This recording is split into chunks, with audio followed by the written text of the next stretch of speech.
இன்றைக்கு ஒரு புதிய தொடருக்குள்ளாக நாம் செல்ல இருக்கின்றோம். ரோமருக்கு எழுதின நிருபம், ரோமருக்கு எழுதின நிருபம் 8ஆம் அதிகாரம் 29ஆம் வசனத்தை நாம் எல்லாரும் சேர்ந்து படிப்போம்.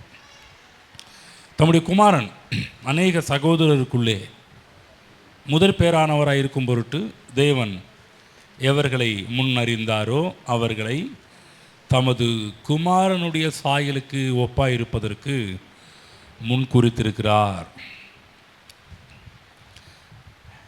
எல்லாரும் சத்தத்தை உயர்த்தி அந்த வசனத்தை சேர்ந்து படிப்போம். மெதுவாக படிச்சிங்க, சத்தத்தை உயர்த்தி படிப்போம். தம்முடைய குமாரன் அநேக சகோதரருக்குள்ளே முதற் பேரானவராக இருக்கும் பொருட்டு தேவன் எவர்களை முன்னறிந்தாரோ அவர்களை தமது குமாரனுடைய சாயலுக்கு ஒப்பாயிருப்பதற்கு முன் குறித்திருக்கிறார். இன்னொரு வசனத்தையும் படிச்சுட்டு நம்ம செய்திக்குள்ளே போவோம். எபிரேயர் புஸ்தகம் 3ஆம் அதிகாரம் முதல் வசனத்தை நாம் எல்லோரும் சேர்ந்து படிப்போம். எபிரேயர் புஸ்தகம் 3:1. இப்படி இருக்க பரம அழைப்புக்கு பங்குள்ளவர்களாகிய பரிசுத்த சகோதரரே, நாம் அறிக்கை பண்ணுகிற அப்போஸ்தலரும் பிரதான ஆசாரியருமாய் இருக்கிற கிறிஸ்து இயேசுவை கவனித்து பாருங்கள். கிறிஸ்து இயேசுவை கவனித்து பாருங்கள். கிறிஸ்து இயேசுவை கவனித்து பாருங்கள். ஒரு காலகட்டத்தில் இந்த இப்போ இருக்குதான்னு தெரியல, இந்த எஃப்எம் ரேடியோவில் பார்த்தீங்கன்னா கேளுங்க கேளுங்க கேட்டுக்கிட்டே இருங்க, இந்த டயலாக்லாம் கேட்டிருக்கீங்களா? கேளுங்க கேளுங்க கேட்டுக்கிட்டே இருங்க, கேட்கணும் கேட்கணும் கேட்டுக்கிட்டே இருக்கணும் என்பது போல. ஆகவே இயேசு கிறிஸ்துவை குறித்த சத்தியத்தை கேளுங்க கேளுங்க கேட்டுக்கொண்டே இருங்க. பக்கத்தில் சொல்லுங்கள் பார்க்கலாம், கேளுங்க கேளுங்க கேட்டுக்கொண்டே இருங்கள். ஆமென். போன சப்ஜெக்டில் பார்த்தீங்கன்னா தேவனுடைய வார்த்தையை பற்றி பார்க்க ஆரம்பித்தோம். சொல்லப்போனால் வார்த்தையை உற்று நோக்கினோம். அந்த செய்தி பேசிக்கிட்டு இருக்கும்போதே கடைசியாக நம்ம எதில் முடித்தோம் அப்படின்னா, இயேசுவும் வார்த்தையும் ஒன்று என்று சொல்லி படிக்க ஆரம்பித்தோம். எப்படி வார்த்தையை உற்று நோக்க வேண்டுமோ அதே போல் இன்றைக்கு இந்த செய்தி, இந்த தொடரில் பார்த்தீங்கன்னா இயேசுவை உற்று நோக்க வேண்டும். வார்த்தையை எந்த அளவுக்கு கவனிச்சிங்களோ, வார்த்தையை எந்த அளவுக்கு பார்த்தீர்களோ, வார்த்தையை எந்த அளவுக்கு தியானித்தீர்களோ, அதே போல் அதுக்கு இணையாகவே அதனுடைய தொடராகவே வருகின்ற ஒரு விஷயம் என்னவென்று சொன்னால், கிறிஸ்து இயேசுவை கவனித்து பாருங்கள். இந்த சத்தியத்தை கேட்கணும், கேட்டுக்கொண்டே இருக்க வேண்டும். ஏனென்று சொன்னால் சத்தியத்தை திரும்ப திரும்ப திரும்ப கேட்டுக்கொண்டே இருக்கும்போது நம்முடைய வாழ்க்கை மாற்றப்படும். ஆகவே நம்ம எதற்காக உங்களை கேட்க சொல்லுகிறேன் என்று சொன்னால், வாழ்க்கை மாற்றப்பட வேண்டும் என்று சொன்னால் சத்தியத்தை கேட்டுக்கொண்டே இருக்க வேண்டும். இந்த வேத புத்தகம் முழுவதும் யாரை குறித்து பேசுகிறது என்று சொன்னால், யாரை குறித்து எழுதப்பட்டிருக்கிறது என்று சொன்னால், கர்த்தராகிய இயேசு கிறிஸ்துவை குறித்து தான் ஆதியாகமம் முதல் எழுத்திலிருந்து வெளிப்படுத்தின விசேஷம் கடைசி எழுத்து வரையிலும் யாரை பற்றி பேசப்பட்டிருக்கிறது என்று சொன்னால், முழுக்க முழுக்க கர்த்தராகிய இயேசு கிறிஸ்துவை குறித்து எழுதப்பட்டிருக்கிறது. ஆகவேதான் நம்ம கிறிஸ்துவின் சாயலுக்கு ஒப்பாயிருப்பதற்காக தேவன் நம்மை முன்னறிந்திருக்கிறார். எந்த அளவுக்கு நாம் அவருடைய வார்த்தையை உற்று நோக்க அவருடைய வசனத்தை கவனிக்க கவனிக்க கேட்க கேட்க நடக்கின்ற ஒரு பெரிய மாற்றம் என்னவென்று சொன்னால், கிறிஸ்துவை போலவே மாற ஆரம்பிப்போம், கிறிஸ்துவை போலவே வாழ ஆரம்பிப்போம், கிறிஸ்துவை போலவே இந்த பூமியிலே நாம் பிரகாசிக்க ஆரம்பிப்போம். 100 வசனத்தை படிப்போம். கொலோசியர் புஸ்தகம் போவோம், 3ஆம் அதிகாரத்துக்கு திருப்பிக் கொள்வோம். அப்போஸ்தலனாகிய பவுல் அங்கு கூட இதே சத்தியத்தை கொஞ்சம் வேறு ஆங்கிளில் பேசுகிறார். என்னென்று படிப்போம். 3ஆம் அதிகாரம் 9-10 வசனங்கள். ஒருவருக்கொருவர் பொய் சொல்லாதிருங்கள், பழைய மனுஷனையும் அவன் செய்கைகளையும் களைந்து போட்டு தன்னை சிருஷ்டித்தவருடைய சாயலுக்கு ஒப்பாய் பூரண அறிவடையும்படி புதிதாக்கப்பட்ட புதிய மனுஷனை தரித்து கொண்டிருக்கிறீர்களே. என்ன சொல்கிறாருன்னா, தன்னை சிருஷ்டித்தவருடைய தன்னை உண்டாக்கினவருடைய தன்னை படைத்தவருடைய சாயலுக்கு ஒப்பாய். நன்றாக புரிந்து கொள்ளுங்கள். தேவன் ஏன் நம்மை அழைத்திருக்கிறார்? ஒரே நோக்கம், என்னையையும் உங்களையும் கிறிஸ்துவை போல மாற்றுவதற்காக. ஆகவே நமக்கு பேரே கிறிஸ்தவர்கள். ஆகவே கிறிஸ்துவை வெளிப்படுத்தக்கூடிய ஜனங்கள் இந்த பூமியிலே கிறிஸ்துவின் சாயலை உடையவர்களாக நாம் மாற வேண்டும் என்பது தேவ திட்டம், தேவ நோக்கமாக இருக்கின்றது. இன்னும் சொல்லப்போனால் குமாரனை போல இருக்க வேண்டும், குமாரனை போல இந்த பூமியிலே பிரகாசிக்க வேண்டும் என்பது தேவ நோக்கமும் தேவ திட்டமாக இருக்கிறது. எல்லாரும் என்னோடு கூட ஆதியாகமம் புத்தகம் 49க்கு நேராக போய் கொள்வோம். இந்த வேத புத்தகம் முழுவதும் அவரை பற்றி பேசலாம், ஆனால் ஒரு சில காரியத்தை மட்டும் இன்றைக்கு பேச போகிறோம். வரக்கூடிய நாட்களிலே அவைகளை பற்றி இன்னும் அதிகமாக தொடர போகிறோம். எடுத்துக்கொள்வோம். ஆதியாகம புத்தகம் 49ஆம் அதிகாரம் எடுத்துக்கொள்வோம்.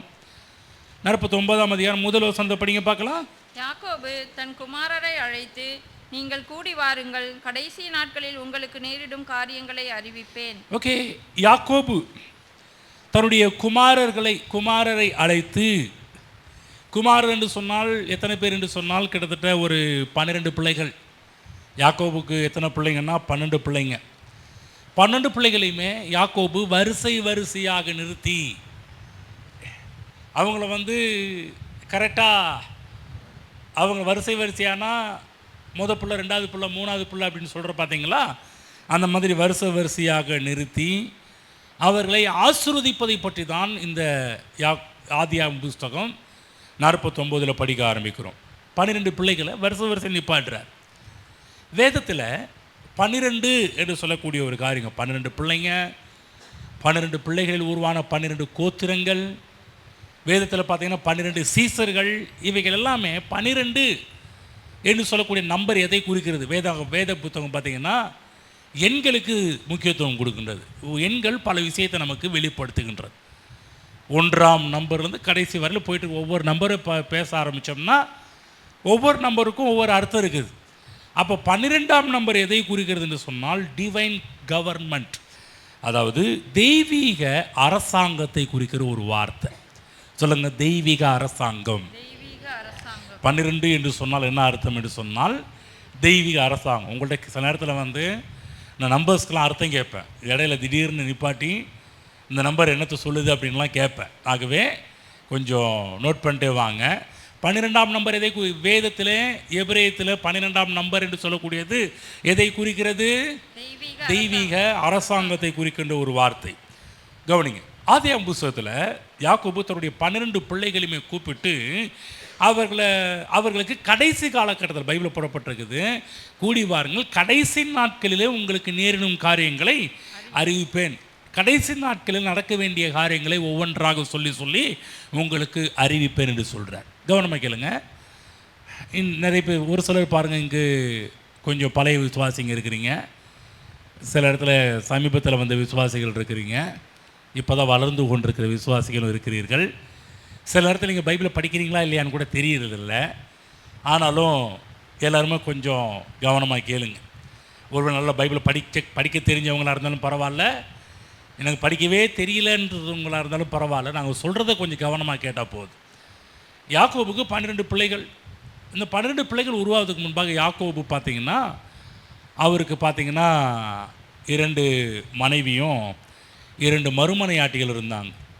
உடனே நம்ம கிராஸ் கேள்வி கேட்டு பார்த்தீங்க, பைபிளில் என்னங்க ஸ்டார்ட் பண்ணும்போதே 2 மனைவி 2 மறுமனையாட்டிகள்லாம் சொல்லிட்டு இருக்கிறீங்க, என்ன இப்படி? ஆகவே தான் நாங்கள் வேதத்தை இது பண்ணலன்றதெல்லாம் சில விவாதத்துக்குரியவர்களாம் இதெல்லாம் எடுத்து கேட்க பேச ஆரம்பிப்பார்கள்.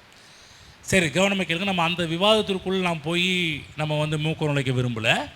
நான் சொல்கிறது கொஞ்சம் கவனமாக கேட்டால் போதும். சில இந்த மாதிரி கேள்வியெல்லாம் வந்துச்சுன்னா எங்கள்கிட்ட தனிப்பட்ட விதத்தில் கேட்டால் உங்களுக்கு பதில் சொல்ல ஆரம்பிப்போம். ஆகவே இப்போ நாங்கள் என்ன சொல்கிறோன்றதை கொஞ்சம் கவனமாக கேளுங்க. யாக்கோபு ஆரம்பத்தில் யாரை அதிகமாக நேசித்தார் என்று சொன்னால் ராகேல் என்று சொல்லக்கூடிய பெண்ணை தான் நேசித்தார். ராகேல்னால் உங்களுக்கு தெரியும், லாபானுடைய இளைய குமாரத்தி ராகேல். இந்த ராகேலை தான் நேசிக்கிறாரு. ஆனால் துரதிருஷ்டவசமாக அவங்க மாமனார் லாபான் என்ன பண்ணுறாருன்னா வஞ்சகத்தினால் பொண்ணை மாற்றிட்டார். லேயாலை கல்யாணம் செய்து வைத்து விட்டார். அதாவது இது யாக்கோபுக்கு தெரியாது. யாக்கோபுக்கு அவங்க அப்பாவுக்கு நல்லா தெரியும், பொண்ணை மாற்றுறது அப்பாவுக்கு தெரியும். யாக்கோபுக்கு பெண் மாற்றப்பட்டிருக்குதுன்னு சொல்லி காலையில் தான் தெரியும். காலையில் எழுதி பார்க்கும்போது அடா சாமி பெண்ணையே மாற்றிட்டியான்னு சொல்லி ஒரு பெரிய அந்த நேரத்தில் கொஞ்சம் சலசலப்பெல்லாம் உண்டானதே நம்ம இதில் பார்க்க ஆரம்பிக்கின்றோம். அதனால் அவரை குறை சொல்வதற்கு ஒன்றும் இல்லை. அன்றைக்கி யூத கலாச்சாரத்தில் பொண்ணுங்கள் முகத்தை பார்க்க முடியாது, பொண்ணுங்க முகத்தை மூடியிருப்பாங்க. உங்களுக்கு உதாரணமாக சொல்லப்போனால் எத்தனை பேர் இந்த இஸ்லாமியர்களுடைய முஸ்லீம்களுடைய திருமணத்தை பார்த்துருக்கிறீங்கன்னு தெரியல. யாராவது முஸ்லீம்ங்க திருமணத்துக்கெல்லாம் போயிருக்கிறீங்களா? இஸ்லாமியர்களுடைய திருமணத்துக்கெல்லாம் 1 2 3 எப்பா சொன்னால் தான் அப்படி கை தூக்குவீங்களா? போயிருக்கீங்க. எதுக்கு போனீங்க? சாப்பிட மட்டும் போனீங்களா? நல்லா பிரியாணி போடுவாங்க, நல்லா மூக்கு பிடிக்க சாப்பிட்டு வந்துடலான்றதுக்காக போனீங்களா? இல்லை. உள்ளே என்ட்ராகும்போது பார்த்தீங்கன்னா அங்கே ஆண்களுக்கு முகத்தை மூடி இருப்பாங்க. பார்த்துருக்கீங்களா? அந்த பூவெல்லாம் வச்சு என்ன பண்ணுவாங்கன்னா ஆண்களுக்கு முகத்தை மூடி இருப்பாங்க. ஆனால் இங்கு பார்க்குறோம் பெண்களுக்கு அந்த நேரத்தில் முகத்தை மூடி வச்சுருந்தாங்க. யாருன்னு முடியாத அளவுக்கு. கிறிஸ்தவ திருமணத்தில் கூட பார்த்திங்கன்னா இதே ரூல் நடக்குது. நீங்கள் கிறிஸ்தவ திருமணத்தில் பார்த்தீங்கன்னா பெண்ணுக்கு என்ன பார்த்தீங்கன்னா ரீத்து போட்டு கூட்டி வருவாங்க. வெயில்னு அதை சொல்லுவாங்க. அந்த வெயில் போட்டு ரீத்து போட்டு கூட்டிகிட்டு வருவாங்க இல்லைங்களா? நம்ம திருமணம் நடத்தி வைக்கும்போது சில இடத்துல டப்புன்னு திறந்துடுவாங்க. நம்ம சொல்லுவோம் இந்த டைமில் இந்த நேரத்தில் தான் இந்த ரீத்து அந்த சாலை நீங்கள் தூக்கி விடணும் அப்படின்னு சொல்கிறப்ப தான் அப்போ அதுக்கு முன்னாடி நிறைய பார்த்துருப்பாங்க பிள்ளைங்கள. ஆனால் இது எந்த கலாச்சாரத்தில் இந்த முக்காடை தூக்கி விடுற இந்த கலாச்சாரம் எங்கேருந்து வந்துச்சு என்று சொன்னால் இது எல்லாமே வேத கலாச்சாரம். அதை பின்பற்றி இன்றைக்கி திருமண காரியத்தில் அதெல்லாம் நடந்து கொண்டிருக்கு. இன்றைக்கும் அதுதான் பார்த்தீங்கன்னா நம்ம கிறிஸ்தவ திருமணத்தில் பார்த்திங்கன்னா ஆண்களுக்கு முகத்தை மூடிட்டு வர்றது கிடையாது. பொதுவாக பெண்களுக்கு தான் அந்த முக்காடு அறிவித்து அவர்களை கூட்டிகிட்டு வருவார்கள். அந்த நாட்களில் பார்த்திங்கன்னா நீ நினைக்கலாம் எனக்கு முக்காடு போட்டால் கூட நைட் நேரத்தில் யாருன்னு தெரியாமல் கூடயா இப்படி போனா அப்படின்னு நினைக்க தோணும். அதாவது யூத கலாச்சாரத்தில் பார்த்திங்கன்னா இந்த திருமண ஃபங்க்ஷனில் பார்த்திங்கன்னா நல்லா டான்ஸ் ஆட வைப்பாங்க. நல்லா டான்ஸ் ஆடுவாங்க பாருங்கள். அவங்களுக்கு பார்த்திங்கன்னா ஒவ்வொருத்தராக டான்ஸ் ஆடிட்டு இருப்பாங்க. அதாவது களைத்து போகக்கூடிய அளவுக்கு அப்படியே டயர்டாகக்கூடிய அளவுக்கு டான்ஸ் ஆடுவானுங்க. அதனால் அதே சோக்கில் உள்ளே போயிருக்கிறாரு. கடைசியில் டயர்டில் யாருன்னு கூட முகத்தை பார்க்காம காலையில் தான் பார்க்குறாரு. அட சாமி இது லேயாலா போச்சுன்னு சொல்லி ஃபீல் பண்ண ஆரம்பித்தார். ஆகவே நல்லா கவனமாக கேட்கணும். இது முழுக்க யாக்கோபுக்கு இந்த விஷயம் தெரியாது. காலையில் எழுதிக்கும் போது தான் லேயாள் என்று சொல்லக்கூடியவள் தெரிய ஆரம்பித்தாள். லேயாள் யார் என்று சொன்னால் ராகேலுடைய அக்கா.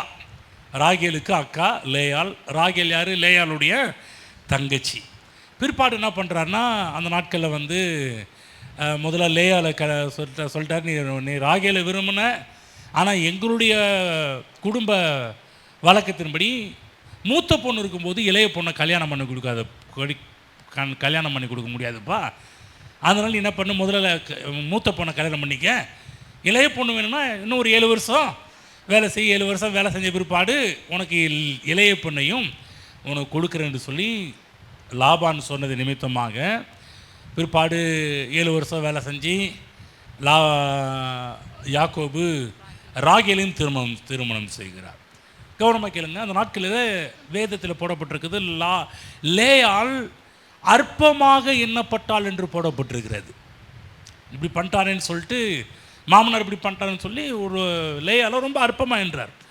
ஆனால் வேதம் சொல்லுகின்றது கர்த்தர் லேயாளுடைய கற்பத்தை திறந்தார் என்று சொல்லி வேதம் போடப்பட்டிருக்கிறது.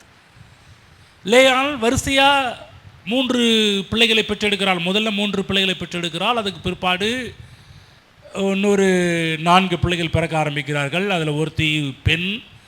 முதலாவது பிறக்கிற ரூபன், சிமியோன், லேவி என்று சொல்லக்கூடிய 3 பேர் பிறக்கிறார்கள். வரிசையாக பிறக்க ஆரம்பிக்கிறாங்க. வரிசையான பிரசவத்திலே கிடையாது, 1 by 1 பிறக்க ஆரம்பிக்கிறார்கள். சில இதில் தெளிவாக சொல்ல வேண்டியதாக இருக்குது. பிற்பாடு பாருங்கள், இன்னும் கொஞ்சம் நாள் கழிச்ச பிற்பாடு தான் திரும்ப ஒரு யூதா, இசக்கார், செபுலோன், பிற்பாடு தீனாள் என்று சொல்லக்கூடியவர்கள் பிறக்க ஆரம்பிக்கிறார்கள். அதாவது லேவி பிறந்த உடனே ராகேலுக்கு இன்னும் பிள்ளை பிறக்கலை. அதாவது லேயாளுக்கு 3வது பிள்ளை லேவி பிறந்தவுடன் ராகேலுக்கு பிள்ளை இன்னும் பிறக்காமல் இருக்கிறதுனால இப்போ ராகேல் என்ன பண்ண ஆரம்பித்தான்னா, அதை அவரால் தாங்கிக் கொள்ள முடியல. அக்காக்காரிக்கு டக்குன்னு குழந்தை பிறக்குது, நமக்கு ஒன்றும் குழந்தை பிறக்கலன்னு சொல்லி இவன் ஒரு சூழ்ச்சி பண்ணி என்ன பண்ணுறான்னா, அவனுடைய வேலைக்காரி பில்காலை யாக்கோபுக்கு கல்யாணம் பண்ணி வைக்கிறான். பில்கால் மூலமாக பிறந்தது 2 பிள்ளைங்க, தான், நப்தலின்னு சொல்லக்கூடிய 2 பிள்ளைகள் பிறக்கிறார்கள். பிற்பாடு இதை பார்த்தோன்னே அக்காக்காரி நான் இதுக்கு சலைச்சவ கிடையாதுன்னு சொல்லிட்டு அவன் என்ன பண்ணுறான்னா அவருடைய வேலைக்காரியை கொடுக்குறான். வேலைக்காரி இப்போ அவங்களுக்கு பிறந்தது காத், ஆசேர்னு சொல்லக்கூடிய 2 பிள்ளைகள் பிறக்க ஆரம்பிக்கிறார்கள். பிற்பாடு அதான் சொந்த காத்து, ஆசேருக்கு பிற்பாடு தான் ஜூடா அண்டு இசக்கார் அண்டு செபுலோன், தீனாலாம் பிற்பாடு தான் பிறக்க ஆரம்பிக்கிறார்கள். கடைசியில் ராகேலுக்கு பிள்ளை பிறக்குன்றது. யாக்கோபு அதிகமாக நேசித்த ராகேலுக்கு பிள்ளை பிறகுது. இந்த பிள்ளைகளுடைய பெயர் யோசேப்பு அண்ட் பென்யமின். 2 பிள்ளைங்க பிறக்க ஆரம்பிக்கிறார்கள். ஆக மொத்தத்தில் 13 பிள்ளைகள், 12 பிள்ளைகள் பசங்க, ஒரே ஒரு பெண் பிள்ளை தீனாள் என்று சொல்லக்கூடிய ஒரு பெண் பிள்ளை பிறக்க ஆரம்பிக்கிறாள். சரி, இப்போ யோசேப்புக்கு நடந்த சம்பவம் நமக்கு நல்லாவே தெரிய ஆரம்பிக்கும். பின்ன வரப்போகிற நேரத்தில் அதை நான் சொல்லுவேன். யோசேப்பு கடைசி காலகட்டத்தில் பிறந்தவர். அதாவது யாக்கோபுனுடைய கடைசி பென்யமினுக்கு முந்தைய மகன்தான் இந்த யோசேப்பு என்று சொல்லக்கூடியவன். ஆகவே பென்யமின் பிறக்கிறது முன்னாடி யோசேப்பு அதாவது ராகேலுடைய முதல் மகனாக பிறந்ததுனால யோசேப்பு மேலே அவங்க அப்பா ரொம்ப அன்பாக இருந்தார், ரொம்ப பாசமாக இருந்தார். அதனால் என்ன பண்ண ஆரம்பித்தார்னா, தான் பிள்ளைக்கு யோசேப்புக்கு பல வர்ண அங்கிகள், அதாவது பல கலர் டிசைன், அந்த காலகட்டத்தில் பாருங்கள் கலர் ட்ரெஸ் எல்லாம் சொல்லுங்கள், பல வர்ண அங்கி சொல்லுங்கள், பல வர்ண அங்கி. பல வர்ண அங்கினா என்னதுங்க? ஒரே பிளைன் கலர், ஒரே பிளாக் அண்ட் ஒயிட் அந்த மாதிரி கிடையாது, பல வர்ண அங்கிகள். ஒரு நாள் நடந்துச்சு.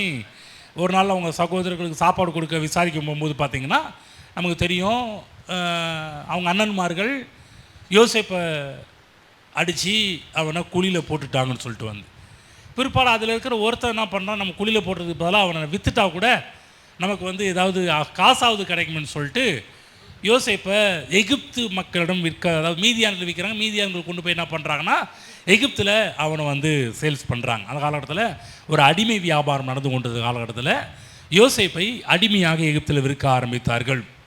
இப்போ எகிப்தில் கொஞ்சம் நாளைக்கு பிறகு அப்புறம் யோசேப்பு பெரிய ஆளாயிட்டார். அதெல்லாம் பெரிய சரித்திரம், நாட்கள் கிடைக்கும்போது அதெல்லாம் நிறைய பேசுவோம். பெரிய ஆளாயிட்டார். ஆனால் தான் உயிரோடு இருக்கிறார் என்பது, யாக்கோபு உயிரோடு இருக்கிறார் என்பதை யாக்கோபு உயிரோடு இருக்கிறார் என்பதை தன்னுடைய சகோதரர்கள் மூலமாக யோசேப்பு கேள்விப்பட ஆரம்பிக்கிறார், ஆச்சரியப்பட ஆரம்பிக்கிறார். பிற்பாடு யாக்கோபு சகோதரர்கள் சொல்கிறாங்க, பிற்பாடு அப்பாவை போய் கூட்டிகிட்டு வரதுக்கு போகிறாங்க. யாக்கோபு கூட்டி வந்து கிட்டத்தட்ட 17 வருடங்கள் இப்போ யாக்கோபு எங்கே இருக்கிறார்னா எகிப்தில் இருக்கிறார். 17 வருடம் முடியும் போது தான் இந்த ஆசீர்வாதங்கள், கவனமாக கேளுங்க, யாக்கோபு எகிப்திலே 17 வருடங்கள் இருந்தார். 17 வருடங்கள் முடிவடையும் போது தான் யாக்கோபு என்ன பண்ணுறாருன்னா தன்னுடைய பிள்ளைகள் 12 பேரை கூட்டிட்டு சாகர் நேரத்தில் அவங்க தனியாக கூப்பிட்டுட்டு அவர்கள் மீது ஆசீர்வாதத்தை, கடைசி நாட்களில் சம்பவிக்க போகிறவைகளை, கடைசி நாட்களில் நேரிட போகின்ற காரியங்களை பேச ஆரம்பிக்கிறார். அந்த முதல் வசனம் படித்தோம், யாக்கோபு தன் குமாரரை அழைத்து நீங்கள் கூடி வாருங்கள், கடைசி நாட்களில் உங்களுக்கு நேரிடும் காரியங்களை அறிவிப்பேன். எந்த நாட்களில்? கடைசி நாட்களில். அது ரொம்ப முக்கியம், கடைசி நாட்களில். அப்போ கடைசி நாட்களில் என்று சொல்லும்போது கவனமாக கேட்க வேண்டும். கடைசி நாட்களில் என்று சொன்னால் இவங்களுக்கு மட்டும் கிடையாது, இந்த 12 பேருக்கு மட்டும் கிடையாது. கடைசி நாட்கள்னு சொன்னால் இயேசு கிறிஸ்து, அதாவது தன்னுடைய குமாரன் இந்த உலகத்தில் பிறப்பார் அல்லவா, பிறந்து பல காரியத்தில் செய்வார் இல்லையா, அந்த காலகட்டத்தில் நடக்க போகின்றவைகள் எல்லாம் இப்போ தீர்க்க தரிசனமாக யாக்கோபு 12 பிள்ளைகளை ஆஸ்வதிக்கும் போது, கவனமாக கேளுங்க, ஒரு நல்ல கவனமாக கேட்டுடுவாங்க. கடைசி நாட்களில் என்று சொல்லும்போது என்னென்னா, கிறிஸ்துவை மையமாக கொண்டு, கிறிஸ்துவை மனதில் கொண்டு இப்போ இந்த 12 பேருக்கும் தீர்க்க தரிசனமாக சில வார்த்தைகள் எல்லாம் யாக்கோபு பேச ஆரம்பிக்கிறார். ஆகவே தான் நல்ல கவனம்.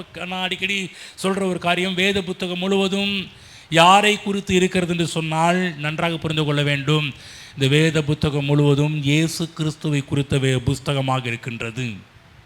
இதை மனதில் வைத்துதான் பிதாவாகிய தேவன் இயேசுவை மனதில் வைத்துதான் இந்த புஸ்தகத்தை எழுதி வைத்திருக்கிறார். ஆமென். இப்போ இயேசு கிறிஸ்து தான் பிதாவுடைய மனதில் முக்கியமானவராக இருக்கிறார். பாருங்கள், எல்லா வீட்லேயும் மேரேஜ் எல்லாம் நடந்திருக்குல்ல, திருமணம் நடந்திருக்குல்லவா? நிறைய வீட்டில் திருமணம் நடக்கும்போது போட்டோ பிடிப்பீங்களா? போட்டோ பிடிப்பீர்களா, பிடிக்க மாட்டீர்களா? இந்த சில பேர்லாம் நிறைய பணம் கொடுத்தெல்லாம் போட்டோ பிடிக்க ஆரம்பிச்சிருக்கிறாங்க. போட்டோ பிடிச்சி அவங்க சில இடத்துல வந்து உடனே கிடைச்சிடும். ஆல்பம்லாம் சில பேருக்கு லேட்டாக கிடைக்கும், ஆனால் ஆல்பம் வந்துடும். நல்ல கவனமாக கேளுங்க. நம்ம பிதாவாகிய தேவன் அவர் ஒரு ஆல்பத்தை உண்டாக்கி வச்சிருக்கிறார். நீங்கள் உங்கள் மேரேஜ் டைமில் ஆல்பம் இருக்கும்போது இந்த ஆல்பத்தை யார் வீட்டுக்கு போனாலும் முதல்ல என்ன பண்ணுவீங்கன்னா ஆல்பத்தை கொடுப்பீங்க இல்லைங்களா? ஆல்பத்தை கொடுக்கும்போது நம்ம ஆல்பத்தை திருப்பி பார்க்கும்போது நம்ம கவனம் எங்கே தான் இருக்குது தெரியுங்களா? நான் எங்கே இருக்கிறேன், அந்த இடம். மற்ற இடத்துல வேகத்தில் திருப்புவோம். நம்ம இடம் வரும்போது பார்த்தீங்கன்னா நிப்பாட்டி அழகாக இருக்கிறேன்னா, நல்ல ட்ரெஸ்ஸாக இருக்குதா, கொஞ்சம் கண்ணு மூடி இருக்கிறேன்னா, இல்லை வாய் கோணையாக போயிருக்குதா, நம்ம என்ன பண்ணுவோம், அந்த ஆல்பத்தில் நம்மை அதிகமாக பார்க்க ஆரம்பிப்போம். இல்லை என்று சொன்னால் நமக்கு அறிமுகமானவர்கள் யாராவது இருந்தால் அந்த நேரத்தில் கொஞ்சம் நின்று என்ன பண்ணுவோம், அந்த ஆல்பத்தை திருப்பி பார்ப்போம். கவனமாக கேளுங்க. ஆனால் பிதாவாகிய தேவன் அவர் ஒரு ஃபேமிலி ஒரு ஆல்பத்தை உருவாக்கி வச்சிருக்கிறாரு. அந்த ஃபேமிலி ஆல்பத்தை எந்த பக்கம் திருப்பினாலும் இயேசு தான் தெரிகிற அளவுக்கு அவர் ஒரு ஆல்பத்தை ரெடி பண்ணி வச்சிருக்கிறார். ஹலோ, இந்த ஆல்பத்தை இது ஒரு சொல்லுங்கள், கையில் தூக்கிங்க. நான் ஒரு கர்த்தர் எனக்கு ஒரு ஆல்பம் கொடுத்துருக்கிறாரு. என்ன ஆல்பம்? இந்த பைபிள் என்று சொல்லக்கூடிய ஒரு ஆல்பம். கவனமாக கேளுங்க, கீழே வச்சுக்கோங்க. இந்த ஆல்பத்தை ஒவ்வொரு பக்கமாக திருப்பினீங்கன்னா யாரை பிதாவாகிய தேவன் யாரை மனதில் வச்சு இந்த ஆல்பத்தை உருவாக்கி இருக்கிறார் சொன்னால் ஒவ்வொரு பக்கமும் இயேசுவை இதில் காணலாம். ஆமென். ஒவ்வொரு பக்கமும் காணலாம். ஒவ்வொரு பக்கமும் யார் இருக்கிறா, எந்த பக்கம் திருப்பினாலும் நல்லா கவனமாக கேளுங்க. இந்த பக்கம் இயேசு இருக்கிறாரா? கொஞ்சம் கவனமாக நீங்கள் படித்து பார்த்தீங்கன்னா அந்த இடத்துல இயேசு இருப்பதை நீங்கள் பார்க்க ஆரம்பிப்பீர்கள். இயேசுவை அந்த இடத்துல பார்க்க ஆரம்பிக்கலாம். ஆகவே நம்மை குறித்த தேவனுடைய திட்டம் என்ன? நாமும் இந்த பூமியிலே இயேசு கிறிஸ்துவை போல இருக்க வேண்டும் என்பதுதான் தேவனுடைய திட்டம். ஆகவே தான் வேதம் சொல்கின்றது, எவர்களை முன்னறிந்தாரோ எவர்களை அழைத்திருக்கிறார், முன்னறிந்தாரோ அவர்களை அழைத்திருக்கிறார், எவர்களை அழைத்தாரோ அவர்களை தமது குமாரனுடைய சாயலுக்கு ஒப்பாயிருக்கும்படி முன் குறித்திருக்கிறார். ஆகவே இன்றைக்கி நீங்களும் நானும் யாரை போல இருக்க வேண்டும் என்று பிதாவாகிய தேவன் விரும்புகிறார் என்று சொன்னால் குமாரன் இயேசு கிறிஸ்துவை போல இருக்க வேண்டும். இயேசு கிறிஸ்துவை போல எப்படி இருப்பது என்பதை பற்றி நம்ம பார்க்க ஆரம்பிப்போம் என்று சொன்னால் சில காரியங்கள் பார்த்திங்கன்னா செஞ்சால் நம்ம எப்படி இருப்போம் என்றெல்லாம் சொல்லி இப்படி செய்யணும் அப்படி செய்யணும், இதை செஞ்சால் நீ இயேசுவை போல மாறிடலாம், அது செஞ்சு இயேசுவை போல மாறிடலான்னு நம்ம நினைப்போம். நல்லா கவனமாக கேட்க வேண்டும். நமது செயல்களின் மூலமாக நாம் இயேசுவை போல மாற முடியாது. நன்றாக கவனிங்கள். நம்ம இதை செஞ்சு இயேசுவை போல மாற முடியும், அதை செஞ்சு இயேசுவை போல மாற முடியும் என்று கிடையாது. படிப்போம் ஒரு வசனம், 2 பேதுரு 3ஆம் அதிகாரம் 18ஆம் வசனத்தை படிப்போம். அங்கே பேதுரு ஆக்கியோன், பேதுரு நிருபக்காரர் அழகாக ஒரு வார்த்தை சொல்கிறாரு. என்ன சொல்கிறாருன்னா 18ஆம் வசனம், நம்முடைய கர்த்தரும் இரட்சகருமாகிய இயேசு கிறிஸ்துவின் கிருபையிலும் அவரை அறிகிற அறிவிலும் வளருங்கள், அவருக்கு இப்பொழுதும் என்றென்றைக்கும் மகிமை உண்டாவதாக. ஆமென். எங்கே வளர முடியும்? கிருபையிலே வளர முடியும். கிருபையில் எப்படி வளர முடியும்? நல்ல கவனமாக கேளுங்க, நல்ல கவனமாக. கிருபை என்று சொல்லக்கூடியது ஒரு உபதேசம் அல்ல, கிருபை என்று சொல்லக்கூடியது ஒரு போதனை அல்ல. கிருபை என்று சொல்லக்கூடியது கர்த்தராகிய இயேசு கிறிஸ்து. ஆகதான் இங்கே பேதுரு நிருபக்காரர் சொல்கிறாரு, கர்த்தராகிய இரட்சகர இயேசு கிறிஸ்துவின் கிருபையிலும் அவரை அறிகிற அறிவிலும். என்ன சொல்கிறேன்னா, அவரை பார்க்க பார்க்க பார்க்க கிருபையில் நாம் வளர ஆரம்பிப்போம், இயேசுவில் வளர ஆரம்பிப்போம். இயேசுவை எந்த அளவுக்கு உற்று நோக்குகிறோமோ, இயேசுவை எந்த அளவுக்கு பார்க்கிறோமோ, நல்லா கவனமாக கேளுங்க, கிறிஸ்துவை, இந்த வேதத்திலே கிறிஸ்துவை பார்க்க பார்க்க, இந்த வார்த்தைகள் மூலமாக இயேசுவை உற்று நோக்க நோக்க தேவனுடைய அனுகூலங்கள் நமக்கு உண்டாகும், தேவனுடைய ஒத்தாசைகள் நமக்கு உண்டாகும், தேவனுடைய உதவிகள் நம்மை தேடி வர ஆரம்பிக்கும். ஆகவேதான் கடைசி காலங்களிலே நடக்கிற சம்பவங்களை பற்றி தான் இங்கு யாக்கோபு ஆதியாகம புஸ்தகம் 49ஆம் அதிகாரத்தில் எழுதி வைத்திருக்கிறார். ஆமென். கொஞ்சம் பார்ப்போம், ஓகேங்களா? படிக்கிறேன் பாருங்களேன். 2ஆம் வசனம் நான் படிக்கிறேன். யாக்கோபின் குமாரரே, எடுத்துக்கீங்களா? ஆதியாகமங்க, ஆதியாகமம் 49:2 போயிட்டீங்களா? சரி. யாக்கோபின் குமாரரே, கூடி வந்து கேளுங்கள், உங்கள் தகப்பனாகிய இஸ்ரவேலுக்கு செவி கொடுங்கள். ரூபனே, முதல்ல யாரை பற்றி பேசுகிறார்னா மூத்த மகன் ரூபனை பற்றி பேசுகிறார். சொல்லுங்க, முதல் மகன் ரூபன். சொல்லுங்க, யாக்கோபுடைய முதல் பையன் பேர் என்னதுங்க? ரூபன். சொல்லுங்க, ரூபன். சொல்லுங்க, ரூபன். என்னது? ரூபன். ஓகே. ரூபனே, நீ என் சேஷ்ட புத்திர பாகம், நீ என் சேஷ்ட புத்திரன், நீ என் சத்துவம், என் முதற் பேருமானவன், நீ மேன்மையில் பிரதானமும் வல்லமையில் விசேஷமானவன் சொல்லிட்டு ஒரு வாரியம் சொல்கிறாரு. தண்ணீரை போல தலைமையினவனே, நீ மேன்மை அடைய மாட்டாய். என்னய்யா, 12 பேரை கூப்பிட்டு ஆசீர்வாதத்தை கூறுவார்னு பார்த்தா முதல் பையனுக்கு பார்த்தீங்கன்னா ஆசீர்வாதம் மாதிரி தெரியல. என்ன சொல்கிறாரு? தண்ணீரை போல தலைமையினவனே, நீ மேன்மை அடைய மாட்டாய். உன் தகப்பனுடைய மஞ்சத்தின் மேல் ஏறி நீ அதை தீட்டுப்படுத்தினாய், என் படுக்கையின் மேல் ஏறினானே என்று சொல்கிறத பார்க்குறோம். கவனமாக கேளுங்க. முதலாவது சொல்கிறாரு, ரூபனே நீ என் சேஷ்ட புத்திரன். சொல்லுங்க, சேஷ்ட புத்திரன். சேஷ்ட புத்திரன் என்று சொன்னால், அதாவது தூய தமிழில் போடப்பட்டிருக்குது. இப்போ நம்ம மொழியில் சொல்ல போகணுன்னா முதற் பிறந்த பையன், ஃபர்ஸ்ட் பார்ன். முதல்ல சேஷ்ட புத்திரன், முதல் பிறப்பு. முதல்ல பிறந்த பையனுக்கு பேர் என்னன்னா, நம்ம முதல்ல பிறந்த பையன் சொல்கிறோம் இல்லையா, அவங்க என்ன சொல்லுவாங்கன்னா முதல்ல அப்படி சொல்ல மாட்டாங்க, சேஷ்ட புத்திரன் சொல்லுவாங்க. எங்கள் ஃபஸ்ட்டு பையன் பேர் என்னங்க அப்படின்னு நம்ம கேட்போம். எங்கள் ஃபஸ்ட்டு பையன் பேர் ஆலிவ்ஷேன், செகண்ட் பையன் பேர் ஃபின்யூசல்னு சொல்கிற மாதிரி ஃபஸ்ட்டு பையனுக்கு சொல்ல மாட்டாங்க. உங்கள் வீட்டில் சேஷ்ட புத்திரன் யாருன்னு கேட்பாங்க. சேஷ்ட புத்திரன் என்ன அர்த்தம்? முதற் பிறந்தவன் என்ற அர்த்தம். வேதத்தில் அநேக முதல் பிறந்த பிள்ளைகள் எல்லாருமே நிராகரிக்கப்பட்டிருக்கிறார்கள். கவனமாக கேளுங்க, முதல் பிறந்த பிள்ளைகள் எல்லாருமே நிராகரிக்கப்பட்டிருக்கிறார்கள். படிப்போம். எபிரேயர் புஸ்தகம் 12 இந்த இடத்துல வச்சுட்டு நம்ம என்ன பண்ணுவோம், எபிரேயருக்கு போயிட்டு வருவோம். எபிரேயர் 12ஆம் அதிகாரம் 23ஆம் வசனத்துக்கு போயிட்டு வருவோம். படிங்க பார்க்கலாம். பரலோகத்தில் பேரெழுதி இருக்கிற முதற் பேரானவைகளின் மிது படிக்க பார்க்கலாம். பரலோகத்தில் பேரெழுதி இருக்கிற முதற் பேரானவர்களின்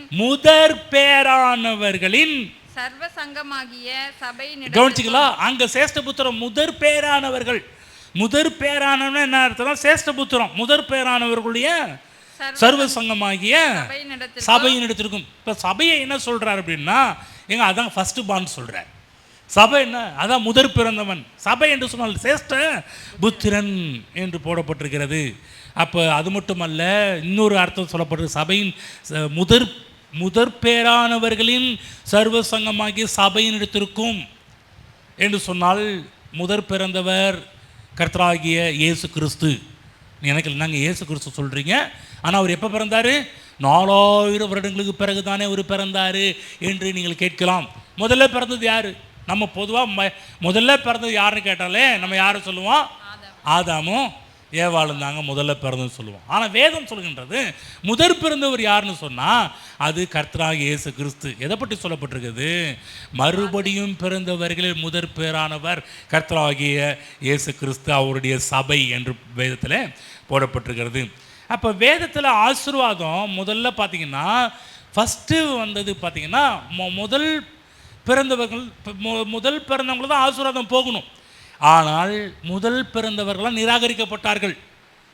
முதல்ல பார்த்தீங்கன்னா இஸ்மவேல் யாருடைய மகன்? ஆபிரகாமுடைய மகன். ஆனால் இந்த முதல் மகன் நிராகரிக்கப்படுகின்றான். பிற்பாடு தான் ஈசாக்கு உள்ள இரண்டாவது பிறந்தது ஈசாக்கு. ஆனால் யாரை மேலே கொண்டு வந்திருக்கணும் சொன்னால் இஸ்மவேலை தான் முதல்ல கொண்டு வந்திருக்கணும். ஆனால் வேதம் வேண்டுமென்றே வேண்டுமென்றே முதற் பிறந்தவர்களை தள்ளினது. முதற் பிறந்தவர்களை அதுக்கு முக்கியத்துவம் கொடுக்காம போச்சு. பைபிளில் இஸ்மவேல் நிராகரிக்கப்பட்டான். யார் ஏற்றுக்கொள்ளப்பட்டது? ஈசாக்கு ஏற்றுக்கொள்ளப்பட்டான். அதே போல் யாக்கோபுக்கு பிறந்த 12 பிள்ளைகளில் முதற் பிறந்தவர் யார்? ரூபன். ரூபன் நிராகரிக்கப்படுகின்றான். ஆனால் ரூபனுக்கு ஆசீர்வாதம் கொடுக்கப்படவில்லை. ரூபன் நிராகரிக்கப்படுகின்றான். கடைசி பையன் பேர் பென்யமின். பென்யமினை பற்றி கொஞ்சம் லேட்டாக பேசுகிறோம், ஓகேங்களா? சரி. அதே போல் வேதத்தில் பார்த்தீங்கன்னா ஈசாக்குக்கு பிறந்த பிள்ளைங்க எத்தனை பேருங்க? 3 பேரா 4 பேரா? ஏங்க, ஈசாக்கு எத்தனை பிள்ளைங்க பிறந்த? 3 பேர் பிறந்தாங்க, 4 பேர் பிறந்தாங்களா? 2 பேரா? உங்கள் பைபிள் அப்படி தான் இருக்குதா? காப்பாற்றுறதுக்கு ஒருத்தங்க இருக்கிறதுனால டக்குன்னு காப்பாற்றிடுறாங்க. 2 பேர். சரி, முதல் பிறந்தது யாரு? இரண்டாவது பிறந்தது? இதில் யார் நிராகரிக்கப்பட்டது? ஏசா நிராகரிக்கப்படுகின்றார். ஆனால் யாக்கோபு, தேவன் யாக்கோபை அங்கீகரிக்கிறதை நாம் வேதத்தில் பார்க்க ஆரம்பிக்கிறோம். அதே போல் வேதத்தில் பார்த்தீங்கன்னா யோசேப்புக்கு எத்தனை பிள்ளைங்க பிறந்தாங்க? 5 பிள்ளையா 6 பிள்ளையா? யோசேப்புக்கு எத்தனை பிள்ளைங்க பிறந்தாங்க? 5 பேர் இல்லையா? ஹலோ, இப்படி தான் கொஸ்டினை மாற்றி மாற்றி கேட்பேன். கொஞ்சம் விவரமாக நீங்கள் முடிச்சிருக்கீங்களா இல்லை தூங்குறீங்களான்னு கொஞ்சம். யோசேப்புக்கு எத்தனை பிள்ளைங்க? பேர் என்ன? மனாசே, எப்ராயிம். மனாசே யார்? மூத்த மகன். எப்ராயிம் யார்? இளைய மகன். ஆனால் வேண்டுமென்றே கர்த்தர் மனாசையை நிராகரிச்சுட்டு எப்ராயிமை தேவன் செலக்ட் பண்ணுறது வேதத்தில் பார்க்க ஆரம்பிக்கின்றோம். கவனமாக கேளுங்க. இந்த மாதிரி நிறைய எடுத்து பேசிகிட்டே போகலாம். அவர்கள் நிராகரிக்கப்பட்டார்கள். அதன் பிறகு பிறந்த பிள்ளைகள் எல்லாருமே, கவனமாக கேளுங்க, முதல் பிள்ளையை நிராகரிச்சுட்டு 2வது பிள்ளையும் கடைசி பிள்ளைகளையும் என்ன பண்ணுறாருன்னா அவர்களை ஃபர்ஸ்ட் பார்ன் லிஸ்ட்டில் கொண்டு வந்து சேர்க்கிறார். அவர்களுக்கு அந்த சேஷ்டபுத்திர பாகத்துடைய எல்லா காரியமும் 2வது பிள்ளைங்க பிறந்தது, கடைசி பிள்ளைங்க பிறந்ததுக்கு போகிறதை நாம் வேதத்தில் படிக்க ஆரம்பிக்கின்றோம். கவனமாக கேளுங்க. அதே போலதான் முதற் பிறந்த இயேசு கிறிஸ்து நிராகரிக்கப்பட்டதுனால் கடைசி பிறந்த நம்ம எல்லாருமே செகண்ட் பிள்ளைங்க. அவர் முதற் பேரானவர் கர்த்தராகிய இயேசு கிறிஸ்து. 2வது நம்ம பிறந்திருக்கிறோம். இயேசு கிறிஸ்து நிராகரிக்கப்பட்டதனால் அவருடைய ஆசீர்வாதங்கள் எல்லாம் இன்றைக்கு நமக்கு கிடைக்கிறது. இது யார் மூலமாக என்று சொன்னால், முதற் பேரானவர் நிராகரிக்கப்பட்டதனால் 2வது பிறந்த நமக்கு எல்லா ஆசீர்வாதங்களும் வந்து சேருகின்றது. அப்போ ரூபனுக்கு சொல்லப்பட்ட ஆசீர்வாதங்கள் அது ஆசீர்வாதம் போல இருந்தாலும் அது ஆசீர்வாதம் கிடையாது. சொல்லுங்க, ஆசீர்வாதம் போல இருந்தாலும் ஆசீர்வாதம் கிடையாது. ஏனென்று சொன்னால், கவனமாக கேளுங்க, தண்ணீரை போல் தலைமினவனே, தண்ணீரை போல தலைமினவனே, நீ மேன்மை அடைய மாட்டாய். உன் தகப்பனுடைய மஞ்சத்தின் மேல் ஏறினாய், நீ அதை தீட்டுப்படுத்தினாய், என் படுக்கையின் மேல் ஏறினானே. ஓகேங்களா? இது நிமித்தமாக தான் ரூபனுக்கு கிடைக்கக்கூடிய ஆசீர்வாதங்கள் நிராகரிக்கப்பட்டது. சரி, இருந்தாலும் ரூபனை குறித்து நம்ம படித்தே ஆகணும். ஒரு காரியம் சொல்ல போகிறேன். வேதம், நான் உங்களுக்கு ஸ்டார்ட் பண்ணும்போது சொன்னேன், வேதத்தில் எண்களுக்கு அர்த்தம் இருக்கிறது. 1ஆம் நம்பர், 2ஆம் நம்பர், இந்த மாதிரி ஒவ்வொரு நம்பருக்கும் அர்த்தம் இருக்குது. அதே போல் வேதத்தில் பெயர்களுக்கும் அர்த்தம் இருக்கிறது. வேதத்தில் இருக்கிற எல்லாருடைய எல்லா பெயர்களை எடுத்து தியானிச்சிங்கன்னா அத்தனை பெயர்களுமே யாரை நமக்கு காண்பிக்கிறது சொன்னால் கர்த்தராகிய இயேசு கிறிஸ்துவை நமக்கு வட்டமிட்டு காண்பிக்கிறது. ஆகவே இங்கே ரூபன் என்று சொன்னால் என்ன? கவனமாக, ரூபன் என்று சொன்னால் என்னன்னு சொன்னாங்கன்னா, கவனமாக கேளுங்க, அர்த்தம் சொல்கிற கொஞ்சம் கவனமாக கேளுங்க. See the son. சொல்லுங்க, சொல்லுங்க, சி இல்லை, see, SEE, see the, THE, the son, SON, not SUN. See the son. சொல்லுங்க, சி த சன். சொல்லுங்க, சி த சன். என்ன அர்த்தம்? என்ன தமிழில் சொல்லப்போனால் என்ன அர்த்தம் என்று சொன்னால், குமாரனை பார். சொல்லுங்க, குமாரனை பார். see the son அப்படின்னு சொன்னால் குமாரனை பார், குமாரனை நோக்கி பார் என்ற அர்த்தம். குமாரனை பார்க்க வேண்டும் என்ற அர்த்தம். அப்படின்னு சொன்ன ரூபன் என்றால் என்ன அர்த்தம் என்று சொன்னால் தமிழிலே ரூபன் குமாரனை பார் என்ற அர்த்தம். ஆங்கிலத்தில் see the son, குமாரனை பார். நம்முடைய வாழ்வில் பிரதானமான காரியம் என்னவென்று சொன்னால் ரூபனை பார்க்கணும். ஹலோ, ரூபன் என்றால் என்ன அர்த்தம்? ரூபன் என்றால் என்ன அர்த்தம்? see the son, குமாரனை பார். அப்ப நல்லா திரும்ப சொல்றேன், குமாரனை ரூபனை பார்க்கணும். இங்க இருக்கிற எல்லாருமே ரூபனை பார்க்கணும்.